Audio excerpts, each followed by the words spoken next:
Okay, class. So this time, i-derive ko yung mga formulas na gagamitin natin sa helical gears, no? Una is yung distance dito from at sa teeth papunta doon sa distance from the point from a teeth to other teeth, ang tawag natin dyan ay PC, no? Okay, so kapag helical gears yan ay transverse circular pitch. Then yung ito naman, yung distance from tooth punta doon sa other tooth, ang tawag naman natin dito ay PCN or normal circular pitch, measured on normal plane. Kung normal plane na yan, halimbawa ito yan, perpendicular. Yan. Halimbawa, ikakat natin to, yung ngipin na ito, then papakita natin magiging ganito siya, ibang itsura niya. Siyempre, no?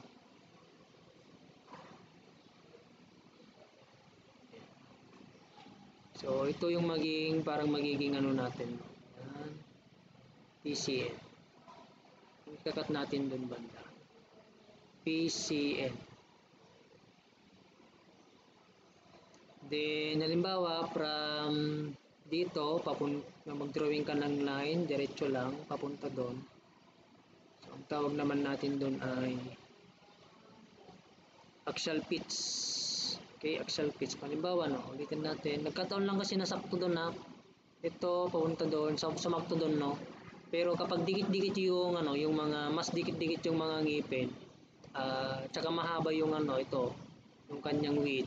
Halimbawa, mahaba to, or mas mahaba, hindi there will be no chance na yung point dito papunta doon is parehas. Okay, kung halimbawa saan ba yung ito na lang, ito. So kung mapapansin, kung i-measure natin yung distance from this point papunta doon sa bakit ang ganyan ito papunta dyan, ayan, so hindi na sa sumakto dito. So kung i-measure mo yan, ang tawag natin dyan ay axial pitch. Okay, then ito naman yung ating helix angle. So mag-drawing tayo ng triangle. Ito, ayan, and then pa ganyan. Ito yung ating PC. Then ito yung ating helix angle. Tama ba? Ganyan pa ganito. Okay. Then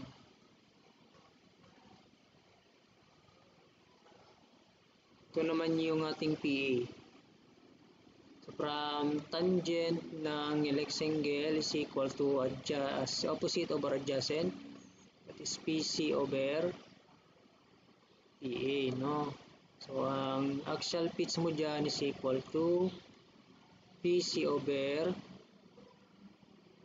tangent ng helix angle. So yan yung formula for axial pitch. Then for example, dito naman tayo mag-drawing ng ng triangle, no? Ito, ayan, then papunta dun sa other side.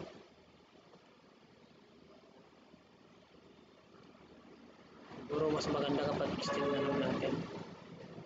Ayan, ayan. Then, drawing tayo yan, and then pag ganito. Okay, pupunin natin yung triangle na ito, punta natin dito. So this is perpendicular. Ito yung ating PC N. Ito naman yung ating PC, transverse circular pitch. Then, yung isa naman ay normal circular fields. And then, nandito yung ating rectangle.